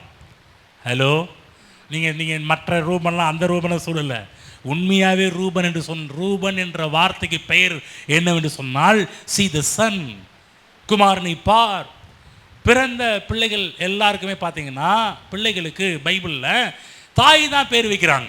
பைபிளில் வேத காலகட்டத்தில் இன்னும் சொல்லப்போனால் அந்த 12 பிள்ளைங்க பிறக்கிறாங்க பார்த்தீங்களா, 12 பிள்ளைகள்லையும் மெஜாரிட்டின் யார் பேர் வைக்கிறாங்கன்னு பார்த்தா எல்லாருக்கும் பேர் வச்சது பெண்கள், தாய்மார்கள் தான் வேதத்தில் பிள்ளைகளுக்கு பேர் வைத்திருக்கிறார்கள். எல்லா பிள்ளைகளுக்குமே, அதாவது 12 பிள்ளைகளுக்குமே தாய் தான் பேர் வைக்கிறாங்க. தாய் தான் சொல்லுங்க. வேதத்தில் பிள்ளைகளுக்கு பெயர் வைத்தது எல்லாமே தாய்மார்கள். ஹலோ, புரிஞ்சுங்களா? யார் பேர் வச்சது? ஆகவே உங்களுக்கு அந்த ரெஸ்பான்சிபிலிட்டி இருக்குது ஓகேங்களா? அதனால் நீங்கள் என்னங்க சொல்கிறீங்க, நீங்கள் என்ன அங்கே கேட்காதீங்க. கர்த்தர் உங்களுக்கு அந்த ரெஸ்பான்சிபிலிட்டியை கொடுத்துருக்கிறார். ஆனால் கவனமாக கேளுங்க. ஆனால் பேர் வச்சவங்க எல்லாருமே பார்த்தீங்கன்னா எல்லா பேருமே எல்லா பேர்களுமே இயேசுவை மனதில் வைக்கப்பட்டு தான் எடுக்கப்பட்டிருக்கிறது. ஏனென்று சொன்னால் ஆவியானவர் என்ன பண்ண ஆரம்பித்தார்னா இயேசுவை மையமாக வைத்து தான் அத்தனை பேரும் இருக்க வேண்டும் என்று தேவன் விரும்பினார். வேதத்தில் பொதுவாக பைபிளை படித்தோம்னா மத்தேயு, மார்க்கு, லூக்கா, யோவான் ஆகிய 4 சுவிசேஷங்களும் என்ன சொல்லுதுன்னா இயேசுவை குமாரனை நாம் பார்க்க வேண்டும் என்பதற்காகத்தான் 4 சுவிசேஷங்கள் எழுதப்பட்டது. புதிய ஏற்பாட்டில் மத்தேயு, மார்க்கு, லூக்கா, யோவான் ஆகிய 4 சுவிசேஷமும் என்னத்தை நமக்கு வெளிப்படுத்துகிறது சொன்னால் ரூபனை பாரு, see the son, குமாரனை பார் என்ற ஒரு வெளிச்சத்தில் தான் எழுதப்பட்டிருக்கிறது. அப்போ இயேசுவை பாருங்க, நீங்கள் நிச்சயமாக சுகமாவீங்க. முதல்ல இயேசுவை பாருங்கள், சுகம் உண்டாவீர்கள், சுகம் கிடைக்க ஆரம்பிக்கும். ஆகவே பார்க்கும் பொழுது அந்த சாயலாக நாம் மறுரூபமாக்கப்படுவோம். இவனுக்கு கொடுத்த ஆசீர்வாதம் என்ன என்று சொன்னால் ரூபன் மூத்த மகன் ரூபன். ஆனால் யோசேப்பும் பென்யமீனும் பார்த்தீங்கன்னா கடைசி ஆட்கள். 2 பேருக்குமே வயசு வித்தியாசம் இருக்குது. கவனமாக கேளுங்க.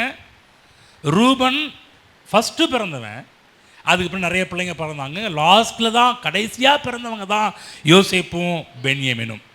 அதாவது ராகேல் யாரு? ஈசாக்குடைய மனைவி தானே.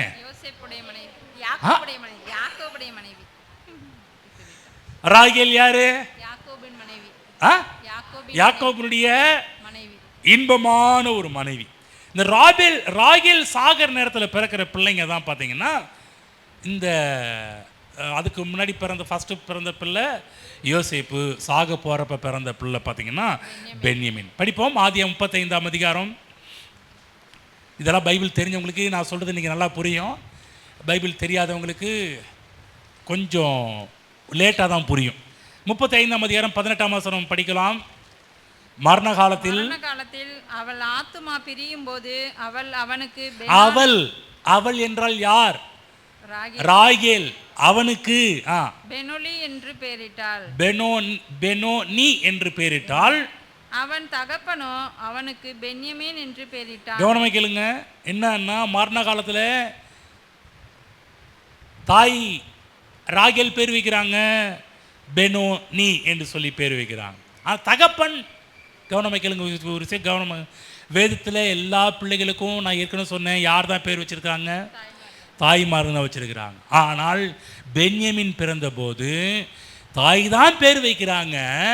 ஆனால் இந்த பெனோனி என்று சொன்னால் என்ன அர்த்தம் என்று சொன்னால் துக்கத்தின் மகன் என்று அர்த்தம். சொல்லுங்க, பெனோனி என்று சொன்ன என்ன அர்த்தம்? துக்கத்தின் மகன். ரூபன் என்று சொன்ன என்ன அர்த்தம்? ஹலோ, குமாரனை பார். பெனோனி என்று சொன்ன என்ன அர்த்தம்? துக்கத்தின் மகன். சாக போற நேரத்தில் இந்த பிள்ளை பெற்றதுனால பிள்ளைக்கு பேர் வைக்கிறா துக்கத்தின் மகனே. வேதத்தில் இந்த மாதிரி நிறைய பேர் பார்த்தீங்கன்னா யாப்பேஸ் யாப்பேஸ் என்று, அதுவும் பாருங்க துக்கம் தான். கூப்பிடும் போதே துக்கம், துக்கம் இங்கே வா, துக்கம் இங்கே வா, துக்கம் போ, துக்கம் உட்காரு, துக்கம் படு. ஏங்க ஈசாக்கு என்ன அர்த்தம்? ஆனால் ஈசாக்குன்னா என்ன அர்த்தம்? சிரிப்பு, நகைப்பு. சிரிப்பே இங்கே வா. ஈசாக்கு கூப்பிடணும். ஈசாக்கு இருக்கிறீங்களா? உட்கார்ந்து இருக்கிறார். ஈசாக்குன்னா சிரிப்பு. சிரிப்பே இங்கே வா, சிரிப்பே உட்காரு, சிரிப்பே போ, சிரிப்பே. அதாவது ஈசாக்குன்னு கூப்பிட்டாலே அவங்க மனத்தில் வரணும்னா நகைப்பு, சிரிப்பு என்று தானே அர்த்தம். புரியுதுங்களா? இப்போ பெனோனி என்று சொன்னால் என்ன அர்த்தம்னா துக்கத்தின் மகன். கடைசி பிள்ளை பிறக்கும்போது துக்கத்தின் மகன் என்று வைக்கிறாங்க ஆனால்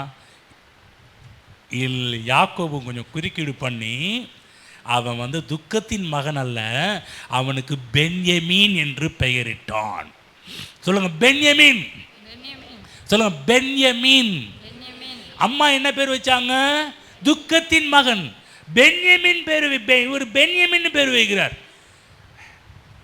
போ அர்த்தத்தை சொல்லிடுறேன், சீக்கிரம் சொல்லிடுறேன், கவனமாக கேளுங்க, லேட்டாக சொல்கிறேன். ஒரு காலகட்டத்தில் சபை சரித்திரத்தில், சபையின் சரித்திரத்தில் ஒவ்வொரு காலகட்டத்தில் அவர்கள் ஒவ்வொரு பேர் வைக்க ஆரம்பித்தாங்க. ஒரு பேரை வச்சு இந்த சந்ததி அந்த சந்ததியின் பேர் வைக்க ஆரம்பித்தாங்க. ஒரு காலகட்டத்தில் நாங்கள் யோசுவாவின் சந்ததியின் பேர் வச்சாங்க. ஒரு பாட்டு கூட இருக்குது, ஆர்ப்பரிப்போம் ஆர்ப்பரிப்போம். அப்புறம்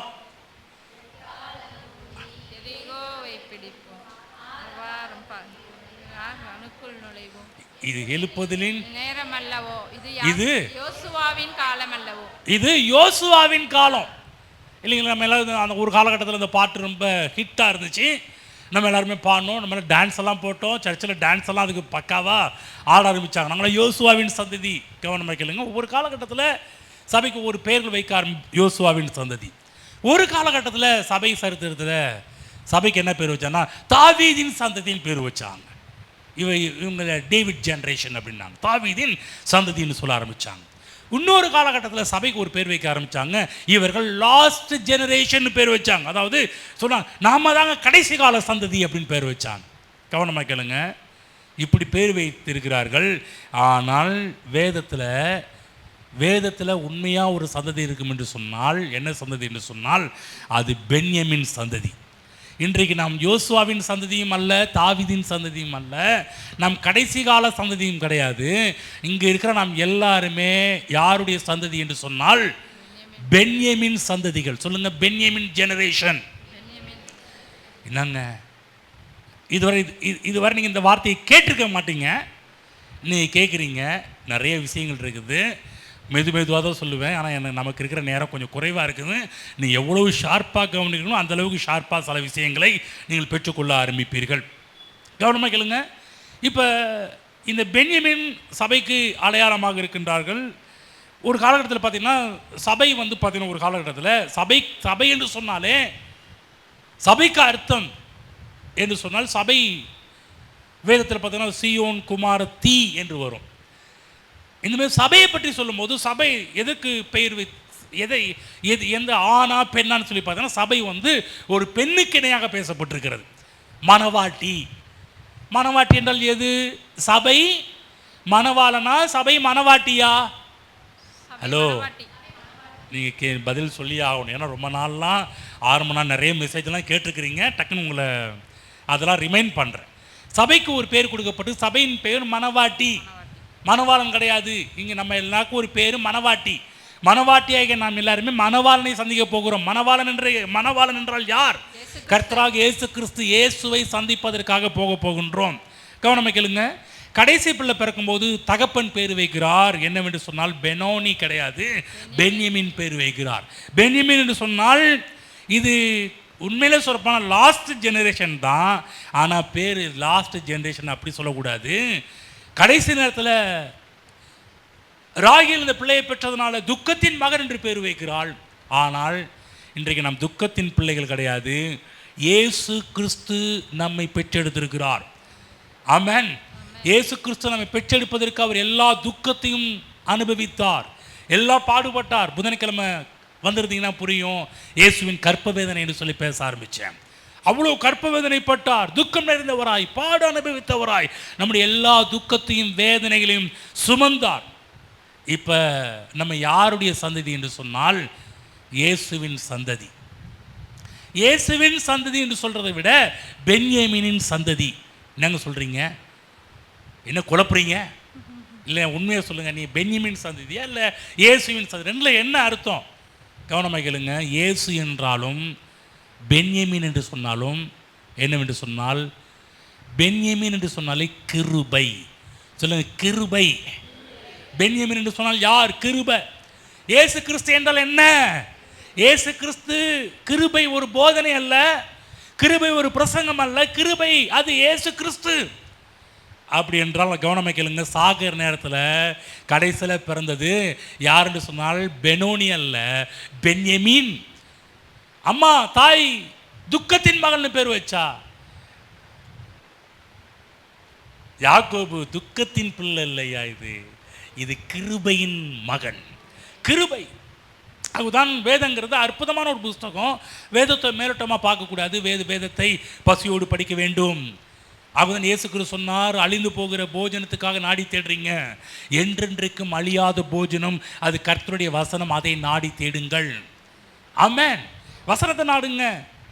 அதுவும் தேவ பிள்ளைகளே, வேதத்தில் கவனம் செலுத்துங்க. வேதத்தில் நம்ம எவ்வளோ தூரம் போகிறோமோ அந்த அளவுக்கு தேவனுடைய ஆசீர்வாதங்களை நாம் அனுபவிக்க முடியும். படிப்போம். 35க்கு போவோம், திரும்ப 35க்கு போவோம். 19 படிக்கிறேன்.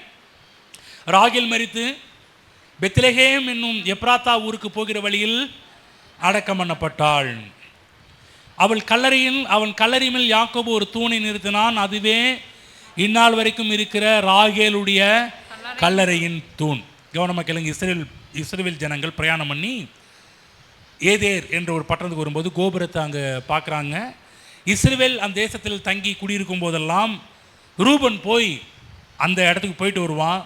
அங்கே தான் தன் தகப்பனுடைய மனைவியாகிய பில்காலோடு ஒரு தவறான ஒரு உறவை அங்கு வைத்து கொள்ள ஆரம்பித்தான். அதனால தான் பாருங்கள், அதை மனசில் வச்சு தான் யாக்கோபு 49ஆம் அதிகாரம் 4ஆம் வசனத்தில் சொல்கிறாரு. என்ன சொல்கிறாருன்னா, தண்ணீரை போல தலைமைனவனே நீ மேன்மை அடைய மாட்டாய், உன் தகப்பனுடைய மஞ்சத்தில் ஏறினாய், நீ அதை தீட்டுப்படுத்தினா என் படுக்கையின் மேல் ஏறினானே. அவனுக்கு கொடுத்த ஒரு சாபமாக இருக்கின்றது. கவனமாக கேளுங்க. பில்காலுடனே ரூபன் விபச்சாரம் செய்ய ஆரம்பித்தான். பாவம் என்று சொன்னாலே அது பாவம்தான். சின்ன தப்பு பண்ணாங்க, பெரிய இல்லைங்க, இவங்க சின்ன தப்பு தானே பண்ணினாங்க. ஹலோ, சின்ன தப்பாக இருந்தாலும் பாவம் தான், பெரிய தப்பாக இருந்தாலும் அது பாவம் தான். நீங்கள் இல்லைங்க இதை மன்னிச்சுட்டு போகலாம்ல, இதை மறந்துட்டு போகலாம்ல, சின்ன தப்பு தானே பண்ணாங்க. கவனமாக கேளுங்க தேவ பிள்ளைகளே, நீ எந்த தப்பு செய்தாலும் அது பாவம் தான் என்பதை மனதில் புரிந்து கொள்ள வேண்டும். ஆகவே நன்றாக புரிந்து கொள்ளுங்கள். இங்கு ரூபன் ஒரு மிகப்பெரிய விபச்சாரம் என்று சொல்லக்கூடிய ஒரு பாவத்தை செய்கின்றான். அது நிமித்தமாக அவனுக்கு வரக்கூடிய ஆசீர்வாதம் அங்கு மற்ற பிள்ளைகளுக்கு போகிறத நம்ம வேதத்தில் படிக்க ஆரம்பிக்கின்றோம். வேதம் சொல்கின்றது, நீங்கள் தேவனுடைய ஆலயமாக இருக்கிறீர்கள் என்றும் தேவனுடைய ஆவியானவர் உங்களில் வாசமாக இருக்கிறார் என்றும் நீங்கள் அறியாதிருக்கிறீர்களா? ஒருவன் தேவனுடைய ஆலயத்தை கெடுத்தால் தேவன் அவனை கெடுப்பார். நிறைய இடத்துல பாருங்கன்னா தேவன் அவனை கெடுப்பார், இதை தான் ரொம்ப பிடிச்சிக்குவாங்க. ஆனால் முதல்ல ஒருவன் தேவனுடைய ஆலயத்தை கெடுத்தால் அதை கவனம் செலுத்த மாட்டாங்க. அங்கே தேவன் கெடுப்பார் எப்போதும் பாருங்கள், ஆண்டவர் மேலே பழிய போடுறதான் பார்த்துக்கிட்டு இருப்பாங்க. தேவன் எங்கே வர்றாரு? நீ அனுமதி கொடுத்தீங்கன்னா நான் உனக்கு அனுமதி கொடுக்குறேன், நீ வழியை திறந்து விட நான் என்ன பண்ண முடியும்? அந்த லிஸ்ட்டில் தேவன் பண்ணுறாரு ஒழிய, இவன் ஒருவன் தேவனுடைய ஆலயத்தை கெடுத்தால், தேவனுடைய ஆலயம் என்று சொல்லக்கூடியதுன்னா அவனுடைய சரீரத்திலே உள்ள தேவனுடைய நம் சரீரத்துக்குள்ளே ஆவி இருக்கின்றது, ஆத்துமா இருக்கின்றது. இதை நாம் கெடுப்போம் என்று சொன்னால் ஆலயத்தை கெடுப்பதற்கு இணையான ஒரு காரியம் என்பதை புரிந்து கொள்ளுங்கள். இந்த இடத்துல இந்த ரூபன் ஒரு தவறான ஒரு உறவை வைத்து கொள்றதை பார்க்குறோம். இந்த பாலியல் என்று சொல்லக்கூடிய ஒரு காரியம் அது திருமண உறவுக்குள்ளே இருந்துச்சுன்னா அது பிரச்சனை கிடையாது. திருமண உறவுக்கு வெளியே எந்த ஒரு தொடர்பு வைத்தாலும் அது ஒரு பாலியல் குற்றமாக கருதப்படுகின்றது. நன்றாக புரிந்து கொள்ளுங்கள். ஹலோ ஹலோ திருமண பந்தத்துக்குள்ளே தேவன் நல்ல ஒரு உறவை வைத்திருக்கிறார். ஆனால் இந்த உறவு திருமண உறவுக்குள்ளாக இருக்க வேண்டும். திருமண உறவுக்கு வெளியே எந்த ஒரு இன்பமாக இருக்கின்ற எல்லா காரியங்களும் அது அகால பாதாளத்துக்கு நேராக கொண்டு போய் விடும் என்பதை புரிந்து கொள்ளுங்கள். அந்த நேரத்தில் மக்கள் இன்றைக்கு ஏன் இப்படிப்பட்ட தப்பெல்லாம் இந்த மாதிரி திருமண உறவுக்கு சில மக்கள் வெளியே போகிறது கிடையாது. ஏன்னா அவங்களுக்கு பயம். ஆனால் சில பேர் வெளியே போயிடுறாங்க. ரெண்ட கவனமாக கேளுங்க, அது ஆபத்து தான். திருமண உறவுக்கு வெளியே வைத்துக் கொள்கின்ற எல்லா தொடர்பும் எல்லா உறவும் அது பாவமாக கருதப்படுகின்றது. ஆமென். புரியுதுங்களா? ஆகவே நன்றாக புரிந்து கொள்ள வேண்டும். தேவன் நல்ல ஒரு உறவை தேவன் ஏற்படுத்தி வைத்திருக்கின்றார். அந்த உறவை நாம் திருமண உறவுக்குள்ளாக அனுபவிக்க வேண்டுமே ஒழிய திருமண உறவை தாண்டி வெளியே செல்வோம் என்று சொன்னால் அது உங்களை பாவத்திற்கு நேராக கொண்டு போய் வைத்துவிடும். தேவனை விட்டு பிரிக்க வச்சிடும். தேவனை இழக்க நேரிட பண்ணுகின்ற ஒரு காரியமாக அவைகள் உருவாகிவிடும். ஆகவேதான் சபைக்கு வந்தீங்கன்னா இதையும் கற்றுக்கணும். எதை கற்றுக்கணும்? தேவன் வைத்திருக்கின்ற இந்த திருமண உறவுக்குள் இருக்கின்ற இதை மட்டும்தான் அனுபவிக்கணும். திருமண உறவுக்கு வெளியே எந்த ஒரு காரியத்தையுமே அடைய வேண்டும் என்று ஆசைப்படுவோம் என்று சொன்னால் அது அவர்களை பாவத்திற்கு நேராக கொண்டு போய்விடும். புரிஞ்சுங்களா? அது என்னன்னா, இல்லைங்க என்ன சும்மா போயிட்டு வந்தேன், அது பெரிய தப்பு தாங்க. ஒன்றும் இல்லை, ஒரு வெள்ளை பேப்பரையோ ஏதோ ஒரு பேப்பர் எடுத்துக்கங்க, 2 பேப்பரையும் கம்மை போட்டு ஒட்டி கொஞ்சம் நேரம் கழித்து இழுத்து பாருங்கள், என்ன நடக்கும்? ஏன்னா திருமண உறவுக்கு இப்படிப்பட்ட காரியத்தை பண்ண தப்புங்களா? ஆமாம், தப்பு தான். நீங்கள் இதை எடுத்தீங்கன்னா பிச்சிங்கன்னா அது கிளிய ஆரம்பித்து விடும்.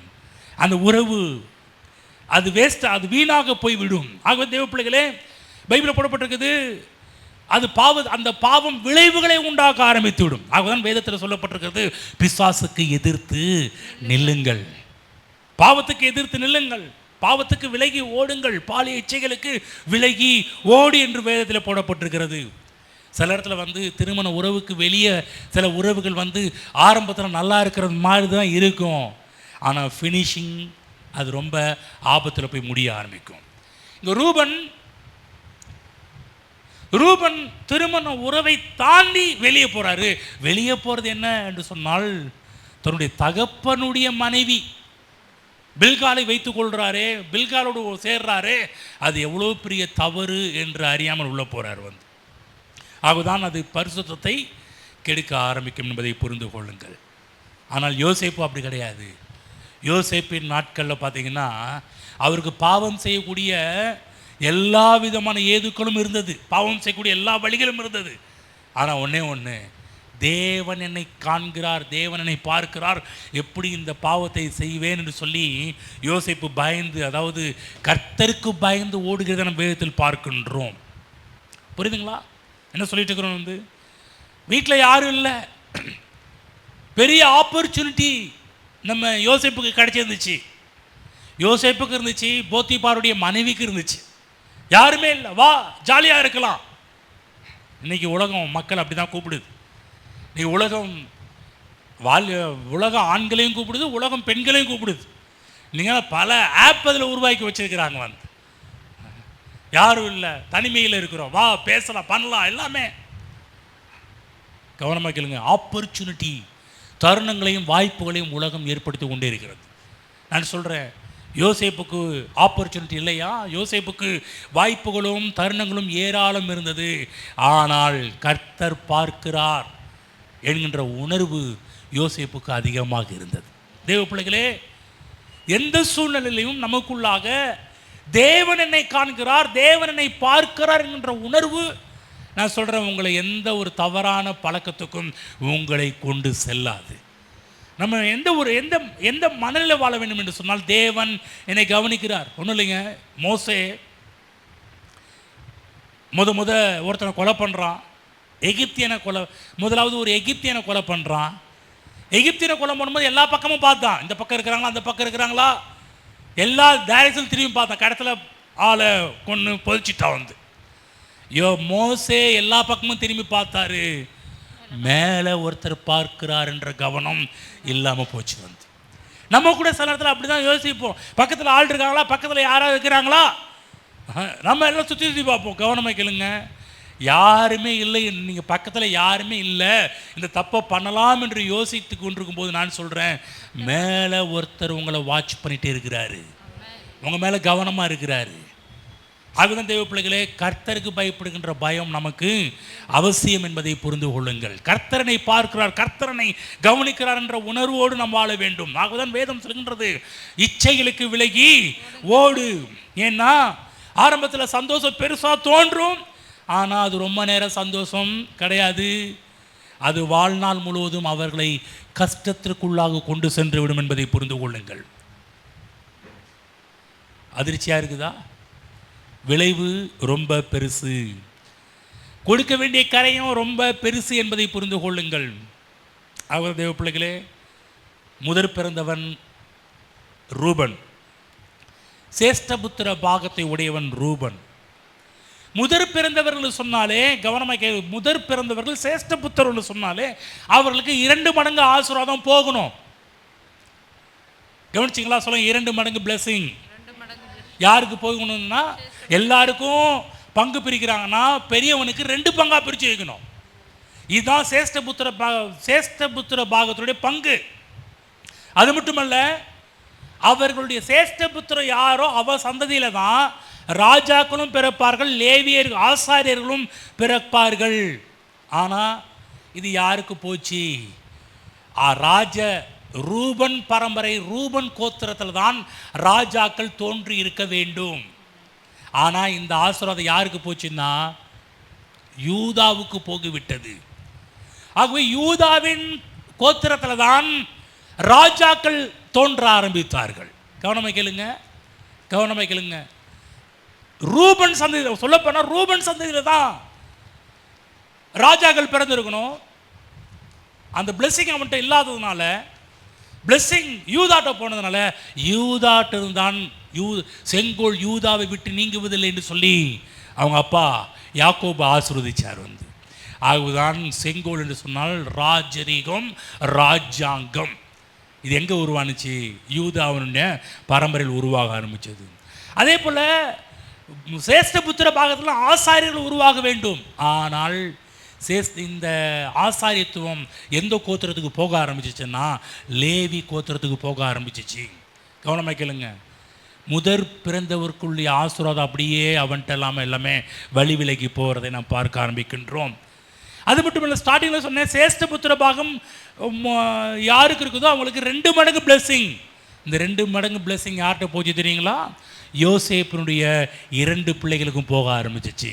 மனாசேட்டையும் எப்ராஹிமுக்கும் அந்த ஆசீர்வாதங்கள் போக ஆரம்பிச்சிச்சு. கவனமாக கேளுங்க, திரும்ப சொல்கிறேன், ரூபனுக்கு தான் எந்த 2 மடங்கு ஆசீர்வாதம், ராஜாக்கள் தோன்றுவது, ஆசாரியர்கள் தோன்றுவது. அவன் செய்த பாவத்தின் விளைவினால் எல்லாம் கைமாறுகிறது. மேன்மையில் வாழ வேண்டிய மகன் இப்போ எல்லா ஆசீர்வாதத்தையும் இழக்க ஆரம்பிக்கின்றான். தேவ பிள்ளைகளே, பாவம் அப்படிப்பட்டது. பாவம் உங்கள் வாழ்வில் இருக்கிற எல்லா ஆசீர்வாதத்தையும் இழந்து உங்களை ஒன்றுமில்லாமல் ஆக்கக்கூடியது பாவம் என்பதை புரிந்து கொள்ளுங்கள். நீங்கள் செய்ய வேண்டிய ஒரு பணி பார்த்தீங்கன்னா, அது நீங்கள் செய்யாமல் நீங்கள் செய்ய வேண்டிய பணியை நீங்கள் செய்யாமல் இன்னொருத்தவங்க செஞ்சாங்கன்னா அது எவ்வளோ பெரிய வேதனை தெரியுங்களா? உங்களுக்கு கிடைக்க வேண்டிய போஸ்ட் இன்னொருத்தங்க கிடைச்சுன்னா எவ்வளோ பெரிய வேதனை தெரியுங்களா? அதுதான் பைபிளில் பார்த்தீங்கன்னா யூதாஸ் காரியத், யூதாஸ் காரியத்தை பற்றி பார்க்கும்போது பார்த்தீங்கன்னா பைபிளில் போடப்பட்டிருக்குது, அவனுடைய பணியை தேவன் நிராகரித்தார் என்று வேதத்தில் போடப்பட்டிருக்கிறது. அவனுடைய உத்தியோகத்தை வேணாம் என்று உதறித்தள்ளினான். ஆகவே கர்த்தர் பார்த்தாரு, அவனுடைய உத்தியோகத்தை இன்னொருத்த எடுத்துக்கொள்வான் என்று சொல்லி தேவன் அங்கு வாக்கு கொடுக்கிறதை பார்க்க ஆரம்பிக்கின்றோம்.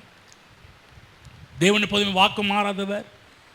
தேவன் முதலாவது சவுலை தேர்ந்து கொண்டார். ஆனால் சவுல் அசட்டை பண்ணியிருந்ததுனால் ராஜாங்கம் இப்போ எங்கே போகுதுன்னா தாவீதுக்கு போகிறத நம்ம வேதத்தில் பார்க்க ஆரம்பிக்கின்றோம். அப்போஸ்தலர் 1ஆம் அதிகாரம் திருப்பிக் கொள்வோம். அப்போஸ்தலர் 1ஆம் அதிகாரம் 20ஆம் வசனத்துக்கு நேராக கவனம் செலுத்துவோம். அப்போஸ்தலர் 1:20. சங்கீத புத்தகத்தில் அவனுடைய வாசஸ்தலம் பாழாக கடவது, ஒருவனும் அதில் வாசம் பண்ணாதிருப்பானாக என்றும், அவனுடைய கண்காணிப்பை வேறொருவன் பெற கடவன் என்றும் எழுதியிருக்கிறது. அவன் கண்காணிப்பை வேறொருவன் பெற கடவன். கவனிச்சிங்களா? சங்கீத புத்தகம் 109 8ஆம் வசனம். சங்கீதம் 109 8ஆம் வசனம். அவன் நாட்கள் கொஞ்சமாக கடவது, அவன் நாட்கள் கொஞ்சமாக கடவது, அவன் உத்தியோகத்தை வேறொருவன் பெற கடவன். கவனிச்சிங்களா? ரூபனுடைய ஆசீர்வாதம் அப்படிதான். ரூபன் தவறு செய்தனால், பாவம் செய்தனால் அவனுடைய ஆசீர்வாதம் எல்லாம் வேற ஆள்கிட்ட போக ஆரம்பிச்சிச்சு. லீடர்ஷிப் பான உத்தியோகமும் போயிடுச்சு, கண்காணிப்பும் போயிடுச்சு. கண்காணிப்பை வேறொருத்தன் பெற கடவன், உத்தியோகத்தை வேறொருவன் பெற கடவன். கண்காணிப்பும் போச்சு, உத்தியோகமும் போக ஆரம்பித்தது. அதாவது லீடர்ஷிப் பதவி இன்னொருவன் பெற கடவன் என்று சொல்கிறாரு. கவனமாக கேளுங்க. கர்த்தர் ஒவ்வொருவருக்கும் மிகப்பெரிய கனத்தையும் மகிமை வைத்திருக்கிறார். ஒரு காரியத்தை கவனமாக கேளுங்க. நீங்கள் தவறுவீர்கள் என்று சொன்னால் கர்த்தர் அந்த திட்டத்தை நிப்பாட்டி விடுவது கிடையாது. அந்த திட்டத்தை டக்குன்னு இன்னொரு ஆள்கிட்ட கொடுத்துருவார். கவனமாக கேளுங்க. தேவன் இங்கே இருக்கிற உங்களை கனம் பண்ணுகிறார். தேவன் மனிதரை மதிக்கிறார். இங்கே இருக்கிற நம்மை குறித்து தேவன் ஒவ்வொரு நோக்கத்தையும் திட்டத்தையும் தீர்மானத்தை கருத்தில் வைத்திருக்கிறார். தேவன் நம்மை ஒவ்வொரு காரியத்துக்காக அழைத்திருக்கிறார். யார் யாரெல்லாம் இந்த அழைப்பை நிராகரிக்கிறார்களோ, யார் யாரெல்லாம் இந்த அழைப்பை அல்லல் தட்டுகிறார்களோ, நான் சொல்கிறேன், தேவன் உங்களுக்காக வெயிட் பண்ணியிருக்க மாட்டார். அடுத்த ஆளுக்கு அதை மாற்றி விடுவார். எத்தனை பேருக்கு கேத்ரின் குல்மான் எஸ்தர் எத்தனை பேருக்கு தெரியுங்க? கேத்ரின் குல்மான் ஒரு அருமையான ஒரு லேடி பிரசங்கியார், தேவ மனுஷி.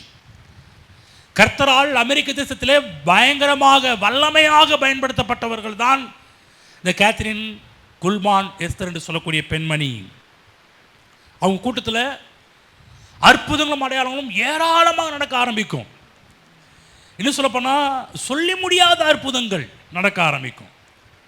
சாயங்காலம் மீட்டிங்னா நீங்களாம் என்னங்க,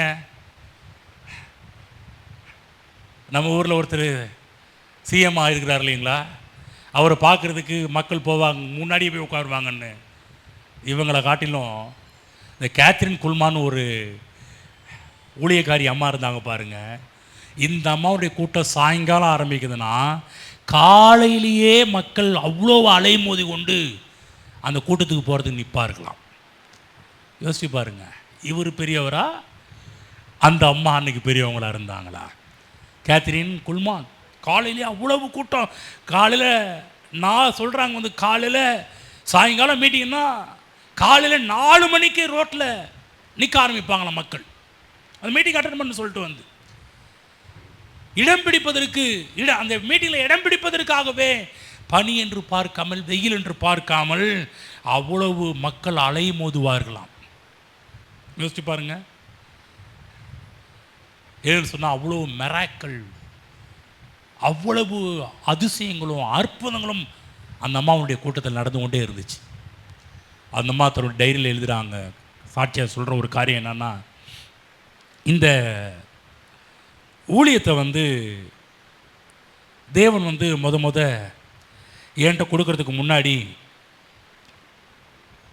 இந்த ஊழியம் ஒரு மனிதனுக்காக, அதாவது ஒரு ஆணுக்காக வடிவமைக்கப்பட்ட இந்த ஊழியம். ஆனால் இந்த ஊழியத்தை அவர் நிராகரித்ததினால், இந்த ஊழியத்தை அவர் அசட்டை செய்ததினால், இந்த ஊழியத்தை அவர் சரியாக செய்யாததினால் அந்த ஊழியத்தை கர்த்தர் எடுத்து என்னிடம் கொடுக்க ஆரம்பித்தார் என்று அந்த அம்மா கேத்ரின் குல்மான் என்று சொல்லக்கூடிய ஊழியக்காரி அம்மா சொல்கிறாங்க. என் கையில் கொடுத்தார். இந்த ஊழியம் எனக்காக டிசைன் பண்ணப்பட்டது கிடையாது. இந்த ஊழியம் அந்த ஆணுக்காக டிசைன் பண்ணப்பட்டது. ஆனால் அந்த ஆண் இந்த ஊழியத்தை கனயீனம் பண்ணினது நிமித்தமாக கர்த்தர் இதை நீயே வச்சுக்கன்னு சொல்லி கர்த்தர் எனக்கு அந்த ஊழியத்தை கொடுக்க ஆரம்பித்தார் என்று சொல்லி அந்த அம்மா சொல்ல ஆரம்பிக்கிறாங்க. ஆகதான் அந்த அம்மா மிகப்பெரிய பவர்ஃபுல்லான ஒரு ஆளாக இருந்தார்கள். ஒரு காலகட்டத்தில் அமெரிக்காவே கலைக்கு எடுத்தவங்க. இந்த அம்மாவுடைய சாட்சியெல்லாம் கேட்டிங்கன்னா ஒரு நாள் ஒரு முறை அப்படி தான் பாருங்கள். கேத்ரின் குல்மான் ஒரு மீட்டிங் போகணும். ஆனால் கர்த்தர் பாருங்க, கேத்ரின் குல்மானுடைய விதத்தில் ஒரு ஆள் அங்கே டிசைன் பண்ணி அங்கே அந்த அம்மா அங்கே அனுப்பியிருந்தார். அவங்க சொல்கிறாங்க, ஃபோன் பண்ணி சொல்கிறாங்க, ரொம்ப நல்லதுங்க நீங்கள் இந்த மீட்டிங் வந்து எவ்வளோ மிராக்கள் எவ்வளோ அற்புதம் நடந்துச்சுன்னு சொல்லும்போது அந்த அம்மா சொல்கிறாங்க, நான் வந்தேன், நான் இங்கே தானேயா இருந்தேன். ஹலோ, அந்த ஒரு மனுஷிக்காக கர்த்தர் எவ்வளோ பெரிய பெரிய காரியத்தெல்லாம் பண்ணார் பாருங்க. முடிச்சுட்டா அவங்களுடைய வாழ்க்கை சரித்திரம்லாம் இருந்துச்சுன்னா வாங்கி படிங்க. குல்மான் எஸ்தர்ன்னு சொல்லக்கூடிய கேத்ரின் குல்மான் எஸ்தர்ன்னு சொல்லக்கூடிய அந்த அம்மனினுடைய ஊழியக்காரனுடைய சரித்திர புக்கெல்லாம் இருந்துச்சுன்னா வாங்கி படிக்க பாருங்கள். ரொம்ப அருமையாக இருக்கும்.